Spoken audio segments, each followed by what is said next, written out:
Bom, eu acho que poderemos começar a apresentação. Antes de mais, muito bom dia a todos e obrigado por terem eh, aceito o convite para participarem nesta apresentação, que vem na sequência do seminário que houve o Ciclo de Vida e Economia Circular e Sustentáveis, que se realizou na Lipor. Eu tenho aqui a apresentação que vos vou mostrando, mas a minha ideia será falar sobre o assunto. Não tenho obrigatoriamente a ideia de seguir os diapositivos e ler os diapositivos, não faz parte muito do meu feitio, mas eu pedia-vos, se tiverem alguma questão, que ponham através do chat algumas questões e eu vou tentando esclarecer, e ainda que no final haja um tempo para esclarecimentos dos temas que vamos abordando. Vamos falar da ISO 14001, no fundo é o tema da apresentação, e da maneira como esta pode ser uma boa ferramenta para o desenvolvimento de estratégias circulares. Ora, a ISO 14000, desde a sua origem, se implementada como no seu potencial máximo, já teria-se em consideração. Mas esta nova norma de 2015 veio trazer alguns esclarecimentos e esse aprofundamento que muitas vezes era, se calhar por carolice de quem implementava os sistemas, agora já está mais do ponto de vista da obrigação, porque os requisitos são mais detalhados e já obriga a procurar aprofundar esses temas. Assim sendo, o que está previsto nesta apresentação é falar um bocadinho da 14.000-2015 e o que levou a essas mudanças, como já disse, um aprofundamento e algum esclarecimento de algumas dúvidas que já existiam na 14.001. Falar de alguns capítulos da norma que foram aqueles que sofreram a alteração mais significativa, e depois falar com algum detalhe, porque da avaliação de ciclo de vida, porque afinal de contas é essa a ferramenta que já está englobada na 14.001 e que sim, que é a avaliação de ciclo de vida e o seu trabalho com a 14.001 que vai permitir que as estratégias de economia circular sejam implementadas. Dito isto, o que levou à alteração da 14.001 foram, como eu disse, alguns esclarecimentos de alguns assuntos que estavam um bocado implícitos na norma, mas que não eram aprofundados e não eram tidos em conta muitas das vezes. Nessas áreas, 4 pontos que nós realçamos têm a ver com a análise do contexto, as partes interessadas, os riscos e oportunidades e o análise de ciclo de vida quando considerando a avaliação dos aspectos e impactos ambientais. A estrutura da norma também foi alterada para estar alinhada também com a qualidade e com as outras normas. Ainda agora saiu a 45.001 que tem a ver com a segurança e saúde no trabalho, e todas elas partilham da estrutura de alto nível que permite que os capítulos, quer da qualidade, ambiente e de outras normas que estão a sair todas com a mesma estrutura, permitam ser idênticos e seja mais fácil integrar todas essas normas num só sistema. Por exemplo, no caso da análise do contexto, será idêntico em todas as normas, ainda que se veja de perspectivas diferentes. No caso da qualidade, no ambiente e de segurança, obviamente, a perspectiva dessa análise é diferente, mas é um capítulo que aparece em todas as normas. Não deixa de partilhar também o modelo PDCA, não é? O planear, executar, verificar e atuar, mantém-se, é o sigla Deming, que é estruturante de todas essas normas. Não detalho aqui, mas depois podemos falar, noutra oportunidade podemos falar que as normas da ISO têm inclusive orientações por parte de um ISO Guide precisamente para a implementação de medidas de orientações do ponto de vista da sustentabilidade e economia circular, e muitas destas normas, o que vem e que tem a ver com a sustentabilidade, muito dele vem de orientações desse ISO Guide. Eu posso-vos depois facultar também qual é esse ISO Guide, neste momento não sei de cor. Como eu disse, o ciclo de Deming mantém-se, ainda que com a parte do contexto adicionada, né? Temos o ciclo Deming no centro, que já era tido em consideração, mas depois veio-se juntar tudo o que tem a ver com o contexto da organização, integrando as partes internas, externas e as expectativas das partes interessadas. E é aqui que a ISO 14000 começa a fazer diferença no que diz respeito a alterações na perspectiva de uma economia circular, uma vez que inclui já muito mais informação do que vem do contexto da organização e que permite também que a organização possa influenciar a nossa sociedade no sentido de nos movemos para uma perspectiva de economia circular. Do que mudou, aqui fazendo uma comparação com a antiga norma de 2004, temos aqui os pontos que, a ver daqueles que sofreram as alterações mais significativas, e estamos aqui a comparar os capítulos da nova norma com a anterior, e podemos ver, quem tem a antiga norma pode ver por aqui aquilo que respondia, por exemplo, nos aspectos ambientais no 431, agora irá responder ao 612. Temos aqui algum detalhe mais aprofundado no que diz respeito a objetivos, metas e programas, o que antes era um único capítulo e que gerava o programa de gestão ambiental, agora está mais detalhado.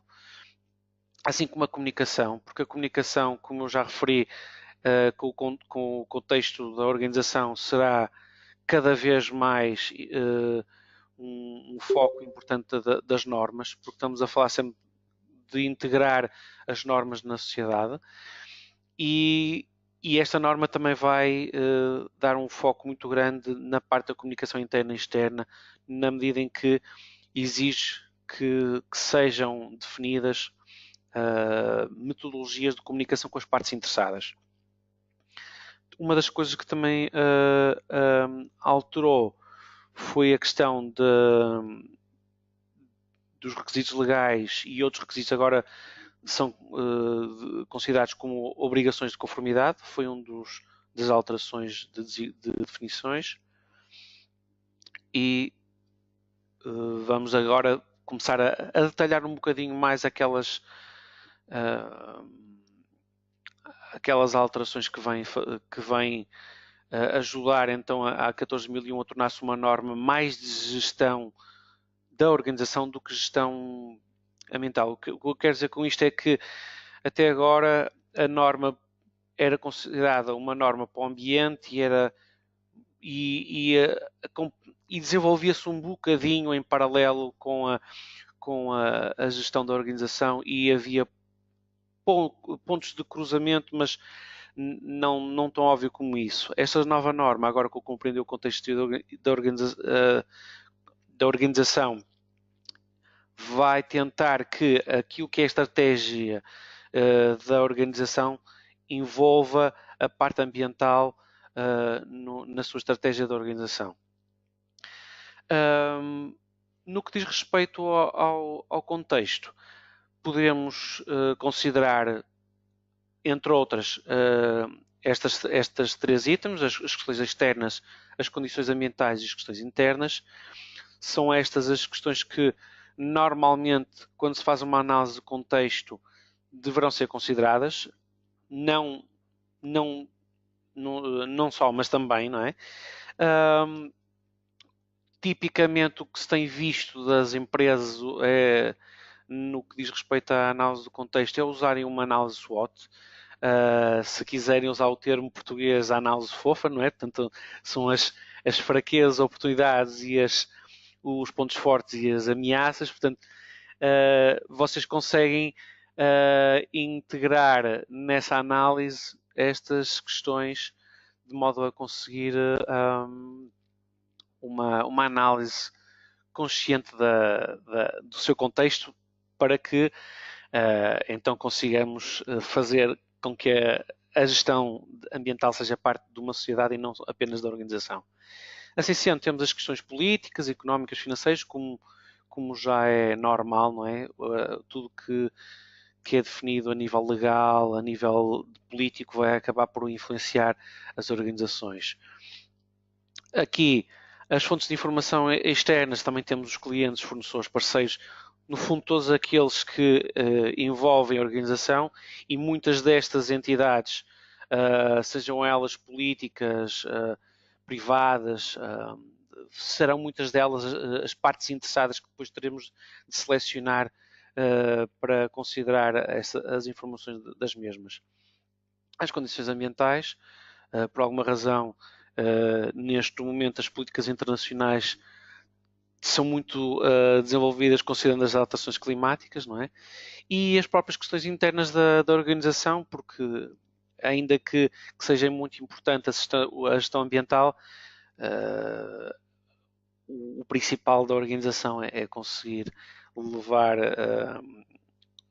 os seus resultados para a sua organização, seja vendendo produtos, seja vendendo prestação de serviços, e se essa parte não resultar também, a parte ambiental também não há de resultar também.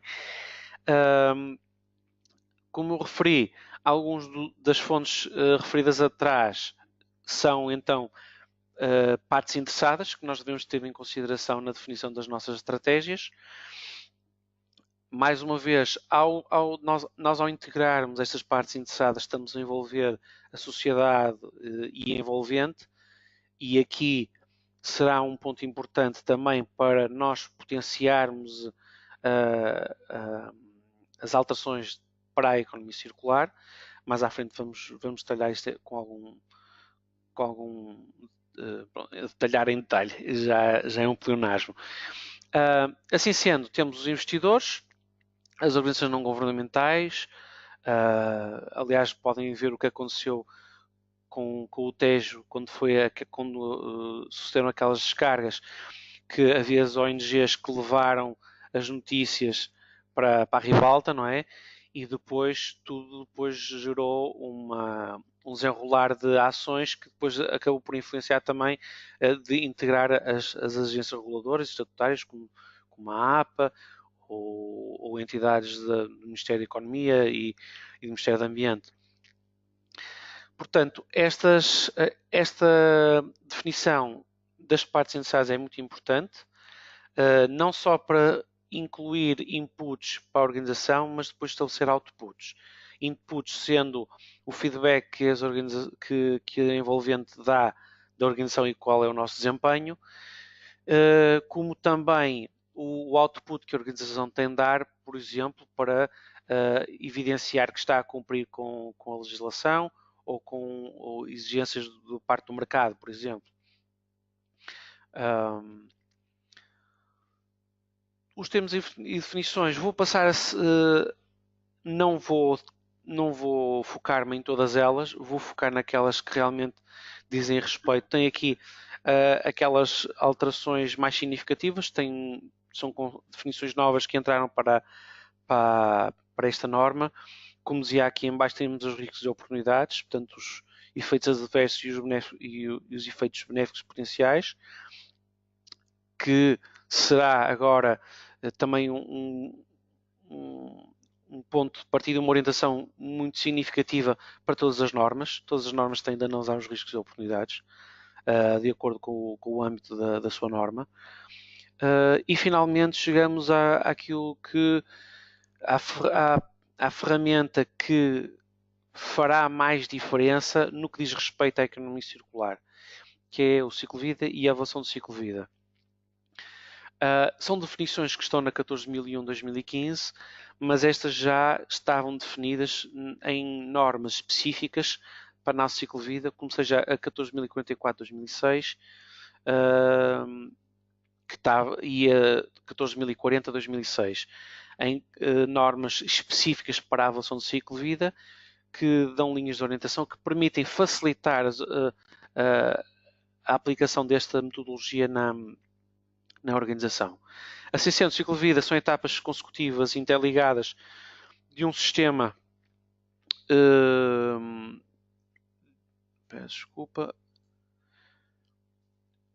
de um sistema de venda de produto ou serviço para a obtenção de matérias-primas ou a sua produção, a partir de recursos finais até ao destino final. Esta é então a definição que já existia das normas de 14.044 e 14.040 e foi incluída com a mesma definição para esta norma. Tem uma nota que as etapas de ciclo de vida deverão incluir as matérias-primas, a concepção e aqui falo do design, mas nós temos a definição da concepção e desenvolvimento do produto, a produção, o transporte, distribuição, a utilização, o tratamento de fim de vida e destino final.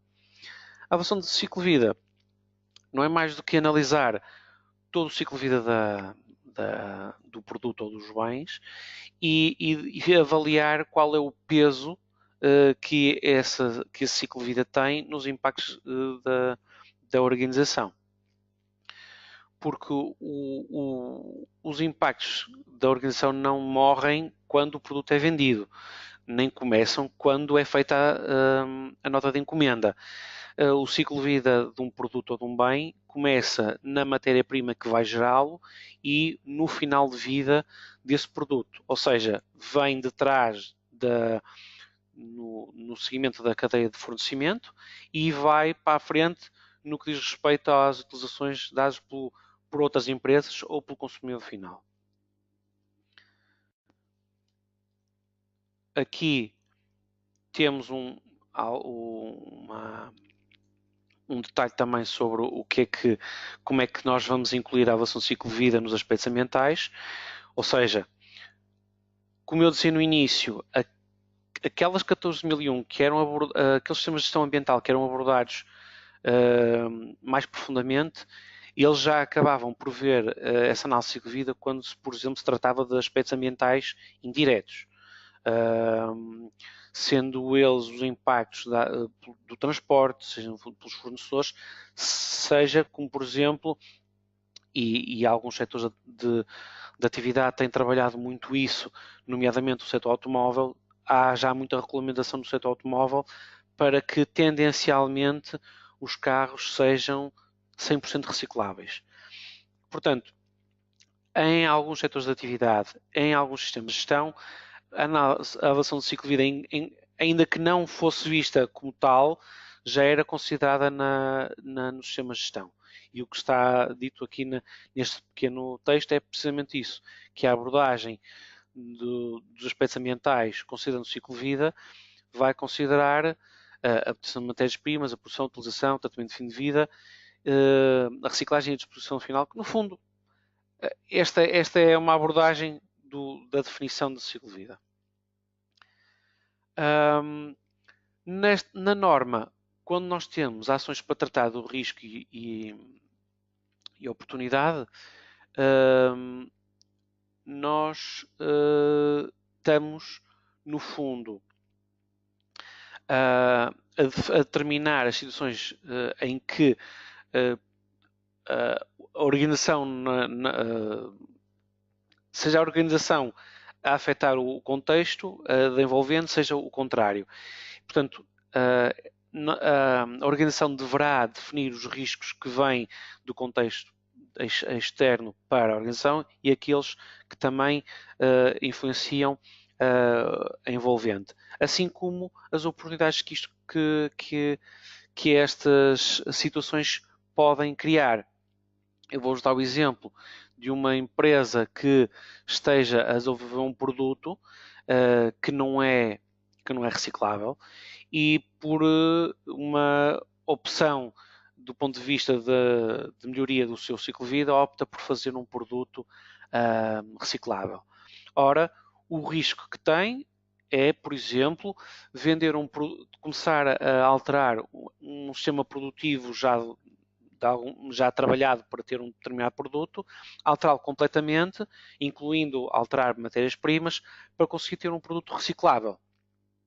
Este é um risco para a organização, porque implica investimento, implica ter de fazer um marketing ambiental, por assim dizer, para potenciar a venda de um novo produto, que não deixa de ser um produto novo, num mercado em que já existem produtos recicláveis. Este é um exemplo. No entanto, esta situação pode gerar oportunidades na medida em que, tendo um produto reciclável, vai muitas vezes potenciar a venda por ser precisamente um produto reciclável, uma vez que a nossa sociedade cada vez mais está consciente das necessidades de tomar ações e decisões no que diz respeito ao consumo. A informação, neste caso, deverá ser um parênteses. Uma das questões que as normas cada vez mais incluem já não há o termo documentar o procedimento, isso, eles falam da informação documentada. Como essa informação será documentada, cabe à organização definir. No entanto, todas estas situações de risco, muitas vezes originadas pela análise SWOT, ou análise FOFA, como eu referi, deverão ser anotadas e consideradas em informação documentada, assim como as ações que permitirão minimizar os impactos dos riscos e potenciar as oportunidades. Nos aspectos ambientais, como eu também estava a referir há bocado, se o sistema era aprofundado, muitas vezes já considerava a perspectiva de ciclo de vida nos aspectos ambientais, na medida em que consideravam os aspectos ambientais indiretos e aqueles que são os influenciáveis. Agora, forçando um pouco a perspectiva de ciclo de vida, vai fazer com que as empresas que não o faziam, que detalhem agora as fases do ciclo de vida a que dizem respeito aos aspectos ambientais e tentar envolver um bocadinho mais as organizações com quem têm contacto, sejam elas as partes interessadas externas, sejam internas, e muitas vezes também acaba por fortalecer as ligações com os fornecedores. Essa comunicação deve ser feita na organização, mas isso já existia, essa orientação. Agora, e os critérios utilizados para a avaliação não deixa de ser diferente daquilo que já era. A única questão é que agora temos de aplicar a perspectiva de ciclo de vida. Aqui não deixa de ser alguns requisitos do ponto 612, mas que já venho falando ao longo desta apresentação. Os impactos, a diferença do aspecto ambiental e o impacto ambiental, o impacto é aquilo que decorre de um dado aspecto ambiental, a alteração provocada pelo aspecto ambiental, e este impacto ambiental é fundamental na altura de fazer a avaliação dos aspectos ambientais e definir quais são os significativos e os não significativos. Detalhando então agora esta ferramenta de que é a perspectiva do ciclo de vida e a maneira como esta ferramenta poderá potenciar a alteração das estratégias das organizações para uma economia circular e ajudar também a sociedade a fazê-lo. Vamos então falar um bocadinho do que é a perspectiva do ciclo de vida.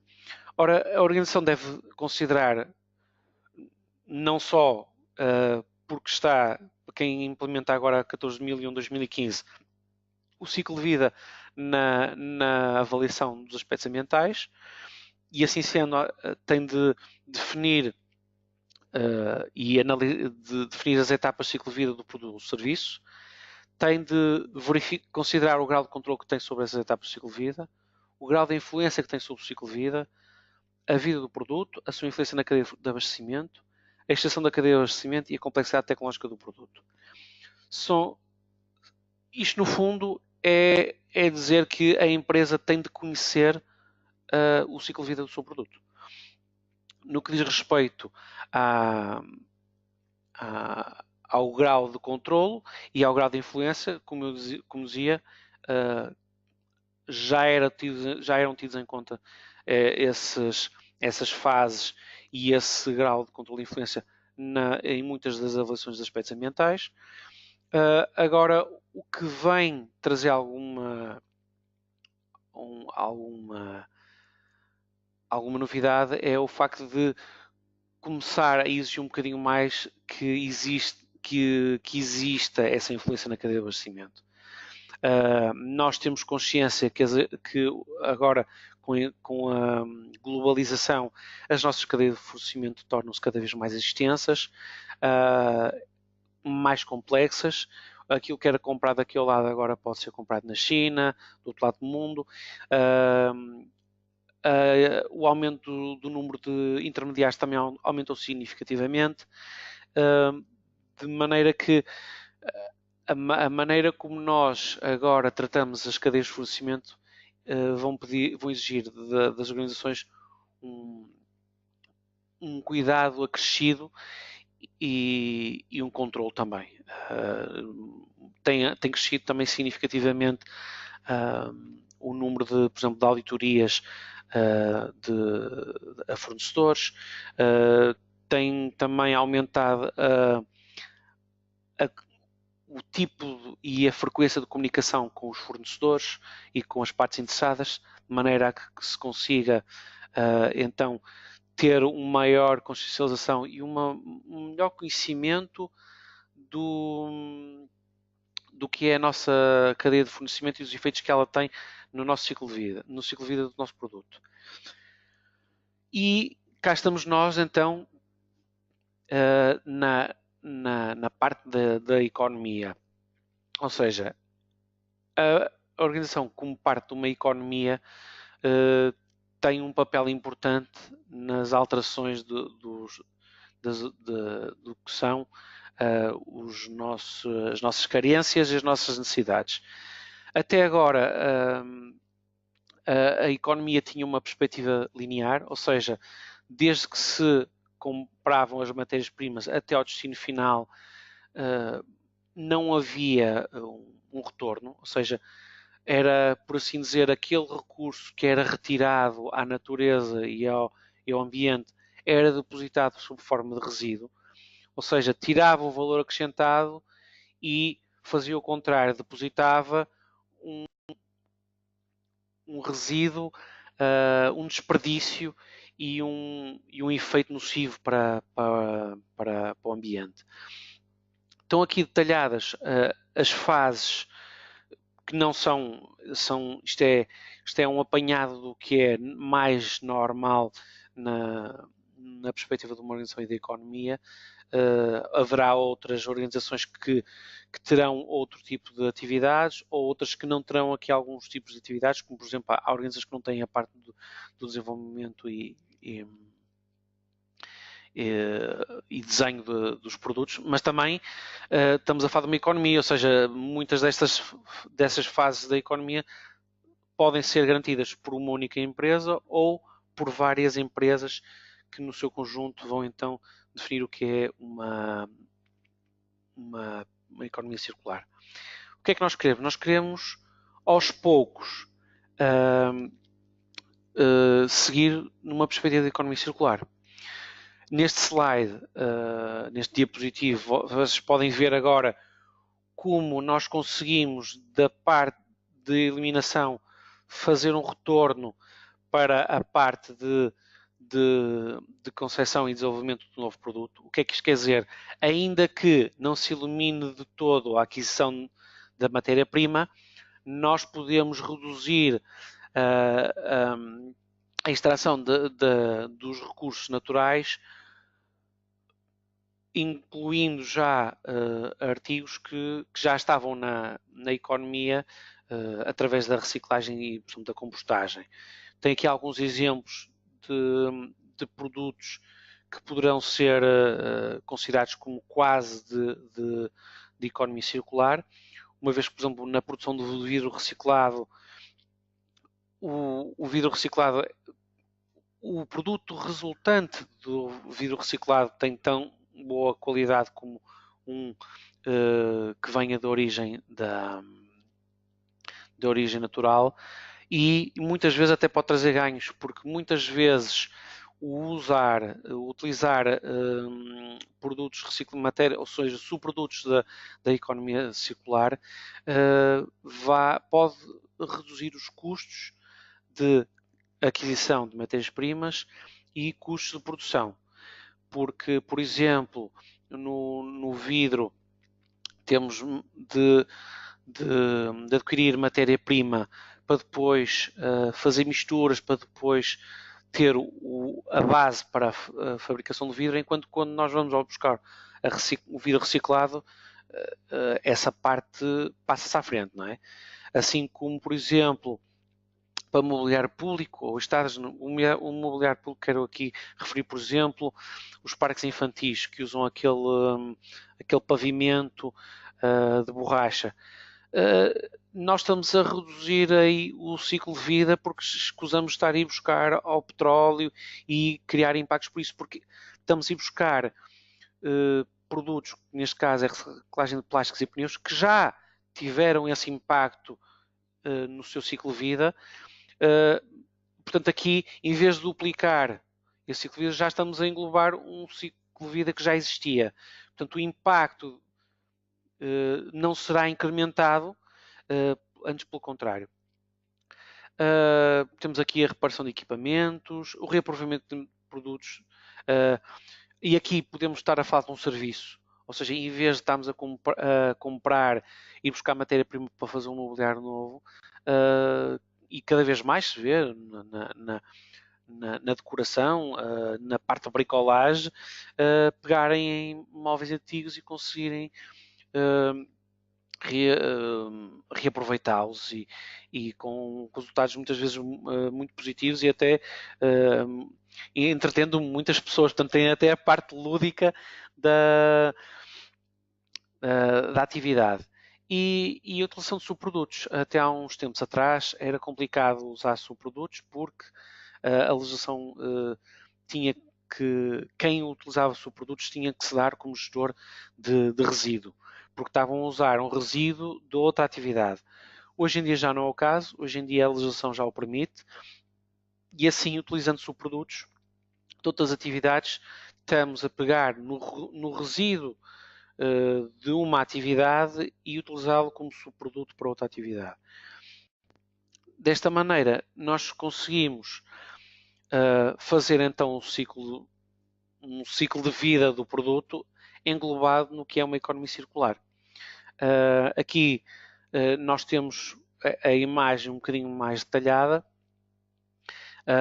A ideia será a setinha castanha cá em baixo ser eliminada e a setinha verde lá em cima, porque o ideal é que nós não deitemos nada para o ambiente, nem que vamos buscar recurso ao meio ambiente. Com os exemplos que eu dei do vidro e outros produtos que já estão numa perspectiva de economia circular, isso é possível. E tem aqui os 5 R's, já foram 3, 4, agora tem 5. Portanto, recusar no início, ou seja, vamos recusar a aquisição de novas matérias-primas e vamos aceitar então aquelas matérias-primas que são fruto de reciclagem e de outros subprodutos que não vão, enfim, pôr em causa a qualidade do produto e o serviço. Isto que seja bem, como disse atrás, o que faz as empresas sobreviverem é aquilo que vendem, é o serviço que vendem. Portanto, a ideia será aceitar esta economia circular, esta perspectiva de ciclo de vida, sem pôr em causa a qualidade do produto e do serviço. Depois, a parte da reflexão, em que na definição do produto e na reflexão de como produzir. Atenção, esta reflexão não é só sobre o desenho do produto, mas também o desenho do processo produtivo. Ou seja, vocês podem ter um produto 100% reciclável, ou seja, a nível do produto, temos aí um produto desenvolvido para bem do momento, mas se o processo produtivo tiver impactos ambientais significativos, o ciclo de vida tem efeito sobre a sua envolvente e sobre o ambiente. Por isso, nós quando estamos a fazer na fase do refletir, é importante refletir sobre o produto, sobre a origem das matérias-primas, mas também em função do processo produtivo ou da prestação de serviço e o resultado final, ou seja, aquilo que nós vamos originar como destino final seja para reciclagem ou seja para reciclagem. A produção e transformação depois serão resultado dessa reflexão. O transporte e distribuição, obviamente, também são fases do ciclo de vida que são tidas em consideração. O consumo, utilização, reutilização e reparação, como já referi atrás, poderão ser tidos em conta na reutilização de produtos que já existiam. Tem aqui um slide que é o exemplo de uma análise de ciclo de vida. A imagem, pronto, foi aquela que encontrei que para mim engloba o maior número de informação possível. Não tem que ser esta, mas é uma que acho que clarifica bem. Neste caso é o setor têxtil.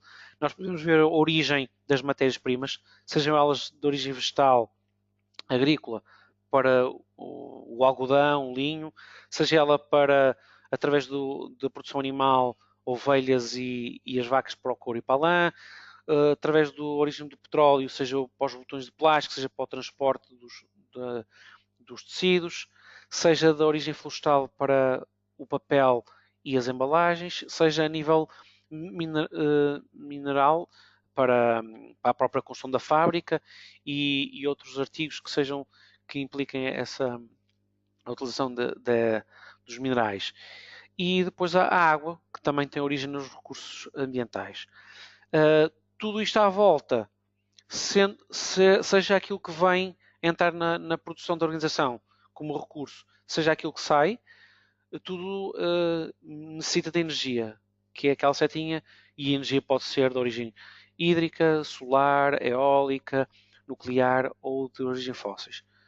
Dependendo dessa energia e de tudo o que nós usamos na nossa cadeia de fornecimento e o que nós produzimos, vamos gerar os impactos, que poderão ser águas residuais, emissões atmosféricas, resíduos para aterro, para reciclagem, e isto, se nós analisarmos a nossa organização, poderemos ter mais claro o impacto que nós temos para a organização. Já fui falando aqui ao longo desta formação sobre as fontes de informação e a origem e onde nós podemos ir buscar informação sobre o ciclo de vida. Há muita informação que já existe na organização, outra podemos encontrar em bibliografia, a internet e os Googles e outras fontes de informação a nível de internet têm muita informação. A questão às vezes não é tanto não tanto a quantidade de informação, mas sim a qualidade desta informação e como a podemos usar. Finalmente, fizemos uma análise da perspectiva do ciclo de vida, fizemos uma análise dos impactos que o ciclo de vida tem, definimos as partes interessadas, definimos as oportunidades e os riscos.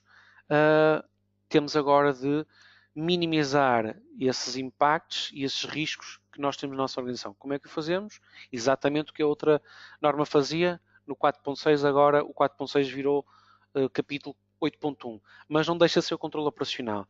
A única diferença é que, como eu fui dizendo, agora temos de ter cuidado no desenvolvimento e no controle do processo de desenvolvimento e desenho, considerando as etapas de ciclo de vida, os requisitos para compra de produtos e serviços, o controle dos fornecedores subcontratados, que foi o que eu disse, né? Temos de fazer um controle do ciclo de vida e da cadeia de fornecimento. E também na perspectiva de informação dos impactos significativos na entrega, utilização e tratamento de fim de vida dos produtos e serviços. Isto também numa perspectiva de satisfação das partes interessadas, porque uma das partes interessadas, obviamente, é quem nos compra os produtos. É importante que para a transparência de uma organização traz muitos benefícios para a mesma. Portanto, é importante que aqui haja e cada vez mais a legislação obriga uma transparência muito maior e nos textos, por exemplo, a nível de etiquetagem dos produtos, no setor alimentar também, há cada vez mais uma consciencialização e cada vez mais a nossa sociedade pede transparência. Mais uma vez, como é que controlamos? Estabelecer procedimentos a nível de controle dos procedimentos, seja a controlar alterações planeadas. Eu vou-vos dar exemplos. Há uma alteração na organização, é necessário ver que alterações a nível de impactos é que essa alteração causa. Vamos criar controles, seja, por exemplo, em obras, em que se faz um controle do processo de construção civil, seja no processo de acompanhamento da operação do METAR, seja a nível do controle dos fornecedores. Portanto, o controle operacional aqui tem agora uma dimensão muito mais vasta do que apenas a organização. Isto são algumas obrigações que devem existir por parte do capítulo 8.1 que já existiam, não é? Estabelecer os controles, determinar quais são as responsabilidades e quais são os controles e sobre o que é que se deve controlar, a comunicação e a necessidade de fornecer, então, como já foi dito, traz a informação sobre os seus produtos e serviços. Utilidade do ciclo de vida. Fechando agora o capítulo da 14.001, vou só falar um bocadinho do que é 14.040 e 44, que fala da metodologia, mas depois vocês podem aprofundar nestas normas, como é que podem utilizar esta ferramenta em conjunto com a 14.001. Temos uma avaliação, entre os exemplos de utilidade, identificar oportunidades de melhoria ambiental dos produtos, porque ao avaliarmos o ciclo de vida ficamos a ter um conhecimento muito mais forte do que é o ciclo de vida do nosso produto. Proporcionar informações a decisores, na medida em que, da mesma maneira que os consumidores, como parte interessada, estão a tomar, acabam por tomar decisões que vão influenciar as organizações, cada vez mais há organizações que vão exigindo na sua cadeia de fornecimento também esse controlo e influenciando também as decisões dos seus fornecedores. A seção de indicadores de desempenho ambiental, porque vamos permitir alargar e detalhar também os indicadores disponíveis e suportar o marketing ambiental, como eu já referi, um bom produto ambiental mantendo a garantia da qualidade do produto e do serviço, hoje em dia vende melhor. Estes esquemas que eu vos vou indicar aqui são da 14.040 e 44. Estas são as fases que tipicamente existem para uma ciclo de vida. Definir o objetivo e o âmbito, ou seja, até onde eu vou na minha análise de ciclo de vida. O inventário é, depois de definir o objetivo e o âmbito, o que é o conhecimento que eu tenho desse ciclo de vida, a avaliação do impacto e depois a interpretação, ou seja, o que é que eu vou fazer resultante dessa avaliação de impacto. E depois, pronto, aqui acabam por se alimentar estas fases umas às outras e sempre que há uma alteração, tudo isto tem de ser revisto e portanto, como eu já disse a seguir, as aplicações diretas já foram referidas ao longo desta apresentação. Tem aqui alguns dos âmbitos que podem ser algumas dos critérios para definir âmbitos. na vossa análise de ciclo de vida, que vos podem dar ajuda a desenvolver essa análise de ciclo de vida, depois poderão ver em detalhe. Assim, não tenho muito que explicar, o que está aqui é fácil de entender.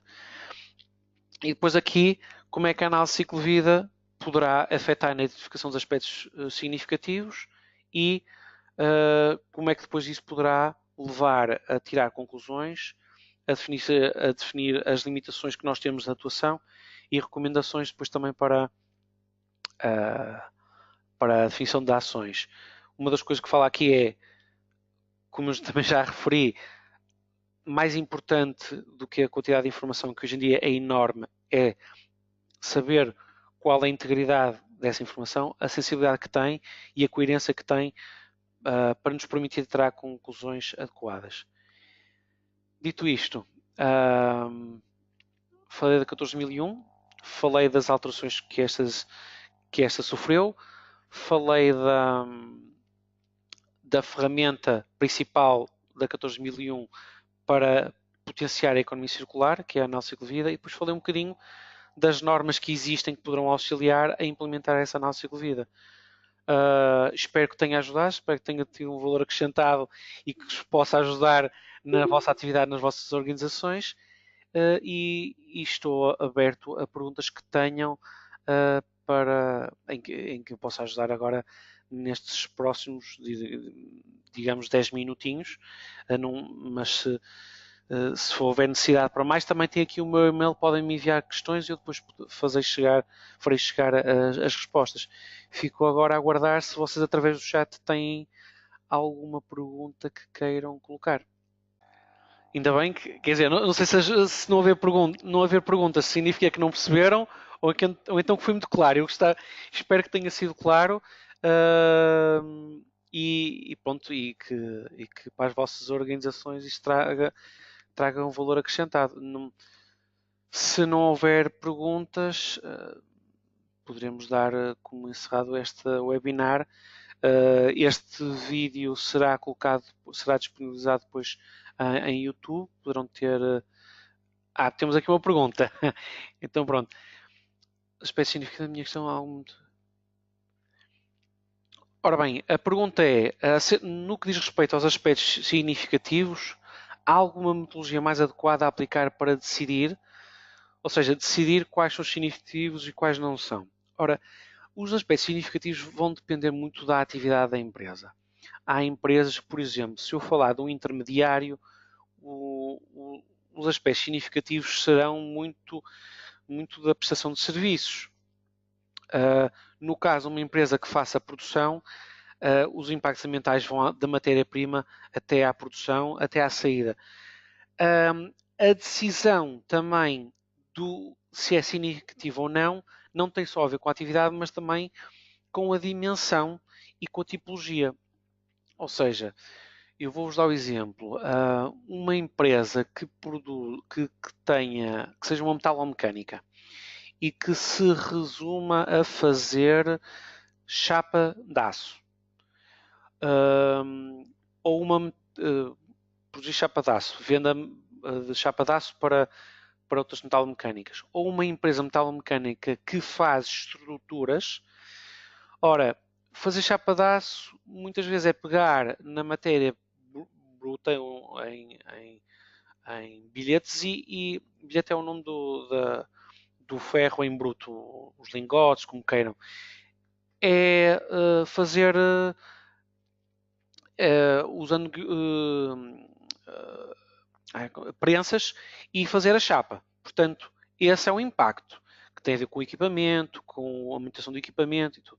Se a empresa tiver a fazer estruturas metálicas, implica que tenha que ter soldadura, tem de fazer muitos cortes, vai gerar muita sucata, ou seja, para uma mesma atividade, o impacto dos aspectos significativos vai depender muito do tipo de atividade.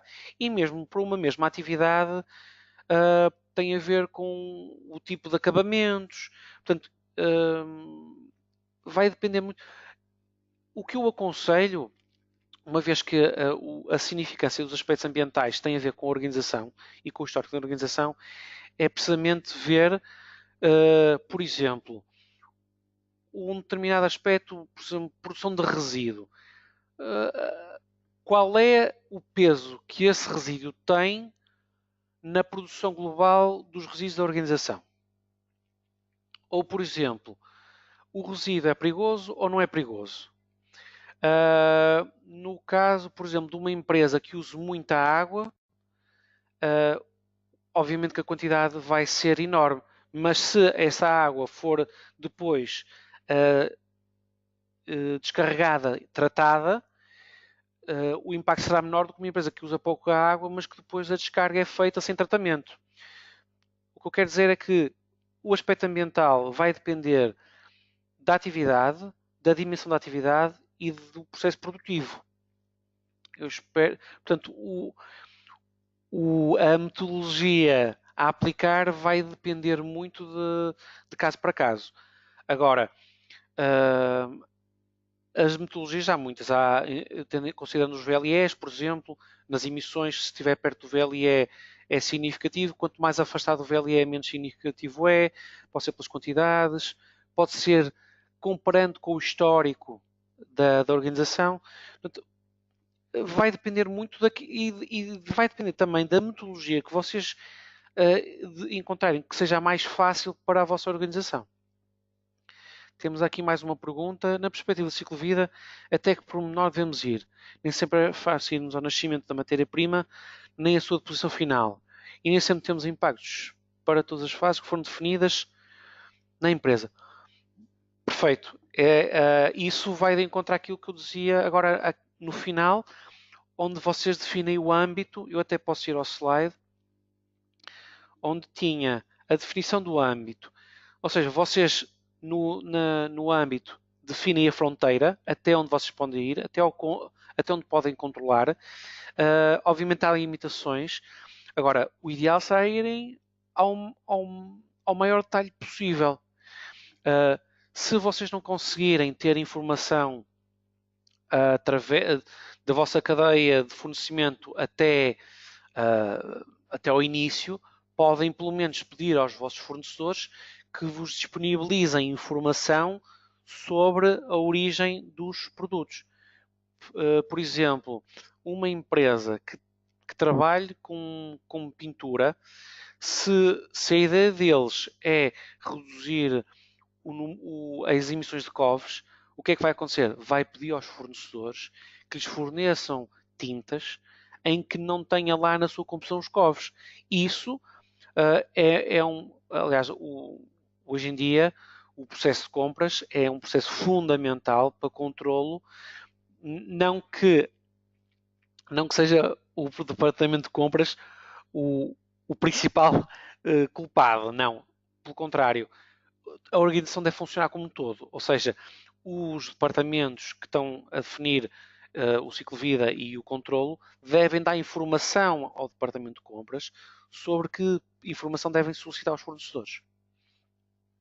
A metodologia, há muita informação também a nível bibliográfico sobre, por exemplo, para a produção de 1 kg de plástico, e depois varia de tipo de plástico, seja poliestireno, polipropileno.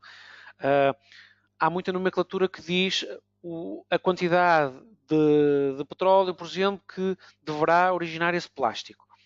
Portanto, a informação existe. O importante é saber onde ir buscá-la. Muitas das vezes, como eu digo, no departamento de compras é um bom começo, porque antes de começar a fornecer, é ter a informação necessária para tomar a decisão sobre se vamos avançar nessa compra ou não, que é aquela parte da economia circular que dizia respeito ao recusar. Eu, se por exemplo, como eu falei das tintas, se vir que todos os produtos que aquele fornecedor tem covos, eu digo, meu amigo, vou declinar porque eu não quero ter emissões de covos na minha produção. E isso pode implicar ter que recorrer a outros fornecedores. Há limitações. Pode acontecer que nenhum dos fornecedores de tinta aquosa me permita ter a qualidade do produto. Ok, então essa é uma das limitações. A unidade, as características de desempenho. há materiais que poderão não ter um melhor desempenho e isso também afeta, obviamente, na decisão. Tecnologia. Ainda no outro dia estive num seminário em que uma empresa de tinturaria recorreu a um equipamento de lavagem que reduzia, se não me engano, não quero estar a incorrer em erro, mas acho que reduzia em 40%, 20 a 40% o consumo de água. Ora, estamos a falar da aquisição de um equipamento para a produção. Não estamos a falar de matéria-prima. Estamos a falar de um equipamento de produção que implicou uma redução de 20 a 40% no consumo de água. E eu acredito até que tenha sido mais, mas não quero estar a precisar. Portanto, a tecnologia de produção também afeta o próprio layout, as instalações. Se eu puser tipicamente numa nave industrial que tem uma cobertura enorme, se eu tiver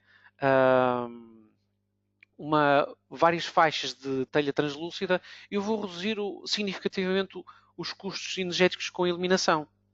Portanto, temos aqui de ver até onde é que nós queremos ir. Temos mais uma pergunta. Hoje é solicitado pelos clientes algodão orgânico, mas muitos dos clientes também não o solicitam.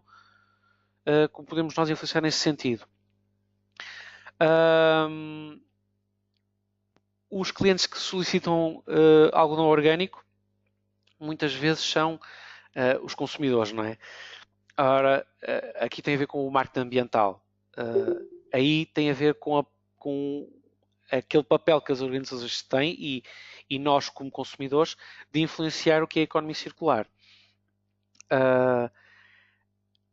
Muitas vezes os fornecedores podem influenciar os clientes. Claro, depende do seu tamanho, da sua dimensão e da sua capacidade de influência.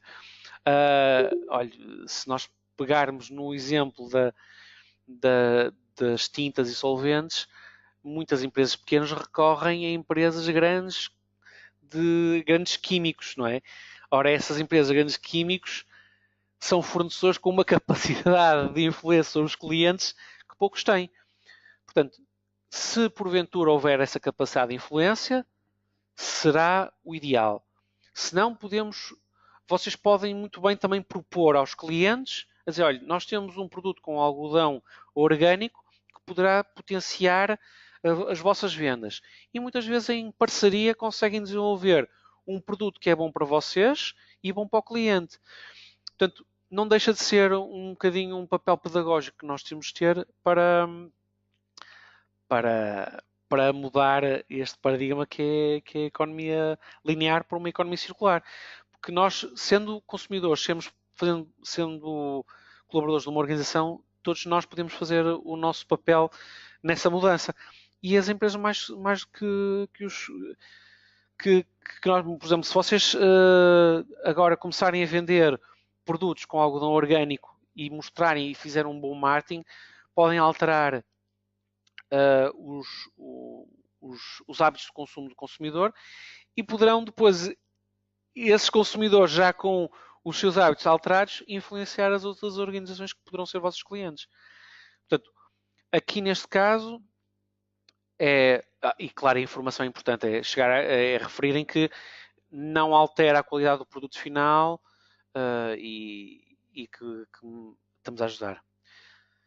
Produto final de t-shirt compramos uma...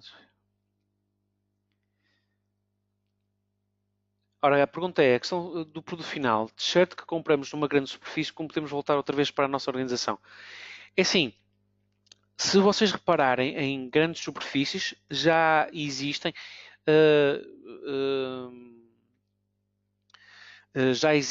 contentores para roupa. Esses contentores para roupa e sapatos, roupa, sapatos, vestuário, têm vários graus de atuação. O primeiro é de verificar se essa roupa ainda pode ser usada e muita dela é reutilizada. Ou seja, antes de ir à reciclagem, temos outro R antes, que é a reutilização. Se não for possível, depois temos uma parte da reciclagem. E então aí, muitas vezes, o que era um resíduo têxtil, agora pode ser usado como um subproduto. Eu faço parte de uma comissão técnica da indústria da moda em Espanha, e nós temos muitos temos uns seminários regulares em que se fala sobre vários assuntos. E um deles foi precisamente, há uns tempos atrás, um pouco do que é moda. Eles estavam a ir buscar, por exemplo, ganga do mais velho antigo, porque existem tendências para usar os jeans rasgados e muitas vezes eles recorriam a esse tipo de ganga para depois adaptar para produtos novos. E, portanto, estamos a falar utilizar um resíduo como subproduto ou como produto final, muitas vezes. Depende, aqui a questão é depois detalha, depende para onde o cliente quer reciclar. Sim, exatamente. Mas, por exemplo, aqui vai um bocado de encontro também ao que é a sustentabilidade. A sustentabilidade, para além do ambiente, também tem a ver com a parte da responsabilidade social. Ora, aqui, no que diz respeito à sustentabilidade, existem no setor têxtil e noutros setores já começa a crescer também no setor alimentar, uma grande força para a sustentabilidade, seja a nível da responsabilidade social, por causa da questão da maneira como é produzido o produto, mas também das origens. E cada vez mais se vê a venda do produto sustentável. Perdão. Temos o caso, por exemplo, de alguns têxteis que são feitos através de resíduos, por exemplo, de redes de pesca. Há uma empresa em Espanha que está a usar redes de pesca e também já o CITEV, em conjunto com algumas empresas a nível nacional, estão a estudar isso, usar resíduos de plástico para dar entrada como matéria-prima para produtos do têxtil.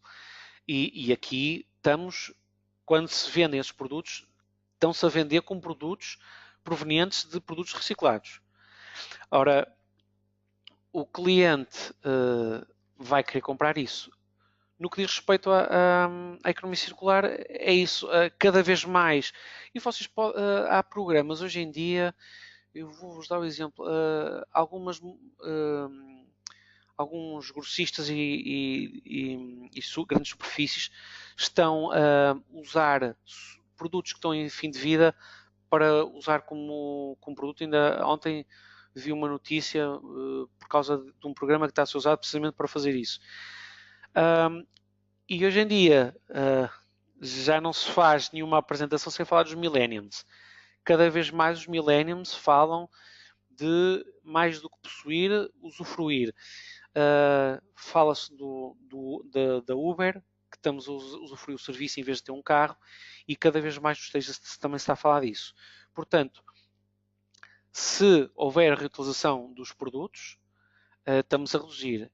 E o cliente quer reciclar, muitas vezes poderá haver uma grande superfície que diga, olha, fazemos a retoma.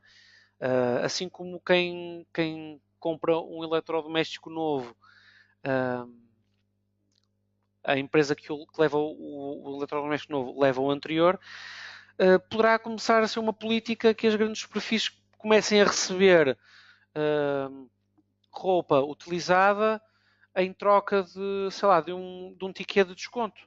Em muitos países já é feito isso. Em muitos países, por exemplo, mete-se uma lata num reservatório que dá um ticket que dá um desconto na compra dos produtos dessa grande superfície. São exemplos. Portanto, a imaginação não tem limites e hoje em dia têm sido fornecidas ideias da mais variedade de espécie e realmente temos de fazer parte dessa mudança. Eu espero ter esclarecido, acho que já passou daquilo que estava previsto. Agradeço a todos muito o terem vindo assistir. Mais uma vez, alguma questão adicional que tenham, tem aqui o meu e-mail, estejam à vontade para enviar informação ou questões. Acabo também por apresentar sou gestor comercial aqui na AppSec na área de auditorias e uma das coisas que nós fazemos é precisamente é fazer auditorias a fornecedores, fazer acompanhamento na cadeia de fornecimento precisamente para garantir precisamente que esse controle, se não estiver ao alcance das organizações, nós, através dos nossos serviços, poderemos fazê-lo. A 14 mil já sabem que nós certificamos, mas também fazemos autos a fornecedores, damos apoio na cadeia de fornecimento. Estejam à vontade para contactar. Muito obrigado para todos vocês e obrigado pelo vosso feedback.